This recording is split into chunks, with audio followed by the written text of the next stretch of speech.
Certamente você já viu ou convive com crianças que não param quietas momento algum.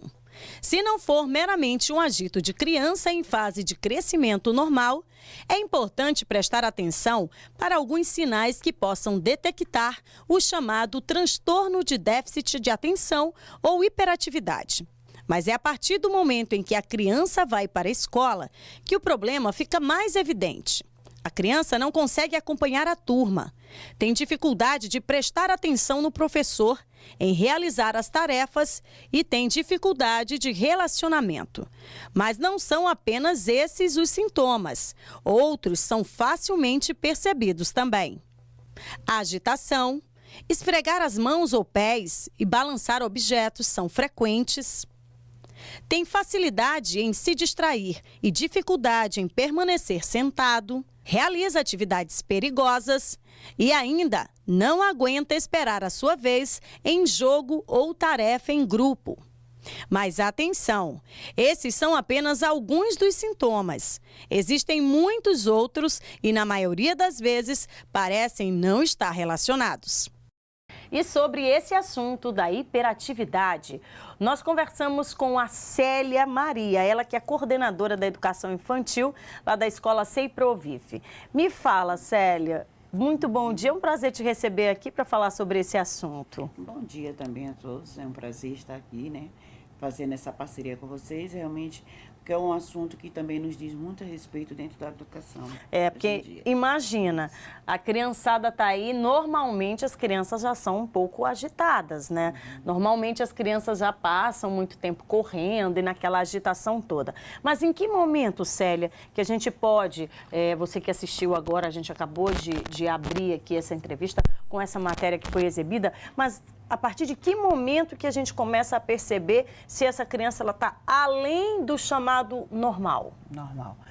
Quando ela apresenta algumas características que envolvem a hiperatividade, que é claro com alguns sinais, né, repetitivos, bem claros repetitivos, e a gente consegue detectar isso dentro de sala de aula e até mesmo em casa com as crianças. Mas isso pode vir desde pequenininho ou isso se apresenta em alguma fase da vida dessa infância? Ele apresenta realmente na infância, mas geneticamente ele pode já nascer com esse problema, né? E muitas das vezes não ser notado pelos pais, que já são os primeiros contatos que a criança tem. Mas ele apresenta após o nascimento da criança, ele pode apresentar e isso pode levar para toda a vida. E como é que isso é tratado dentro da escola, dentro de sala de aula, uma vez que a gente sabe que as crianças são completamente diferentes umas das outras e esse profissional ele precisa estar muito capacitado para poder receber uma criança com hiperatividade e, de repente, tratar isso, porque não pode fazer distinção. Certo. Nós educadores, né, quando eu digo nós, é porque realmente a gente passa uma coordenação que trabalha com esse corpo docente. Então, nós, coordenadores, fazemos essa preparação para que esses professores possam estar preparados, estar aptos a perceber justamente aonde e como começa esses sinais, né? Então, ela tem que estar preparada para observar, a partir da observação, aí nós passamos toda a orientação, que é acompanhada pela orientadora pedagógica dentro da escola, onde ela vai fazer esse trabalho juntamente com a professora e chamar principalmente a família, para que junto possamos fazer um bom trabalho. É detectado realmente dentro da sala de aula com a professora, que muitas das vezes os pais, eles desconhecem, né, o problema que nós chamamos, e por isso, com a frequência do aluno e justamente por esses sintomas que apresentam, então é mais fácil a professora detectar em sala de aula. A gente conhece muito por hiperatividade, mas o correto mesmo é transtorno de déficit de atenção de hiperatividade. Isso. Não é isso? Isso.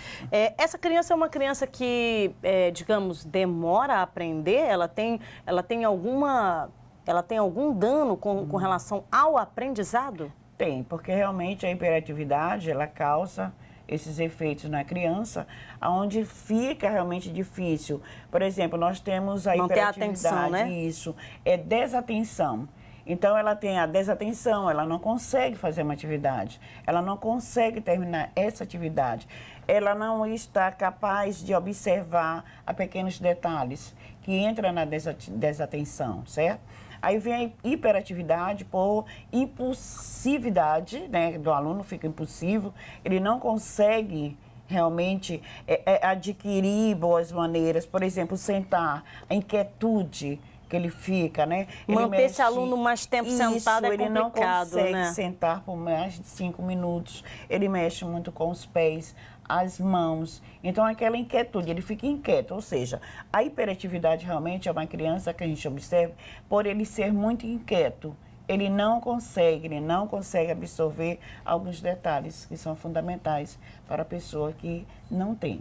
Tá, mas esse aluno, ele é inserido no que é chamado de salas inclusivas especiais ou não? É um ensino regular mesmo, e aí os profissionais têm uma didática diferente? É claro que nós temos que ter uma didática diferente com esse aluno dentro Mas de a sala de sala aula. é a mesma sala? Mas ele vai permanecer na mesma sala, sendo educado da mesma forma. Até porque ele tem que conseguir interagir com esses demais alunos para que essa hiperatividade possa diminuir, que nós sabemos que tem casos, vários casos de hiperatividade, onde chegam algumas com medicamentos e outras não. Já esse caso da nossa que não entra para medicamento, tem que ser esse acompanhamento realmente pela professora. Entendi, mas nesse ciclo aí de acompanhamento, onde tem a família, né, os profissionais da escola, é necessário uma indicação de um outro profissional? Sim, nós educadores, a gente sempre faz com que os pais possam participar com a orientação pedagógica da escola e procure também o especialista para que possa estar orientando a esses pais a estar fazendo a parte deles em casa. Ok. Certo.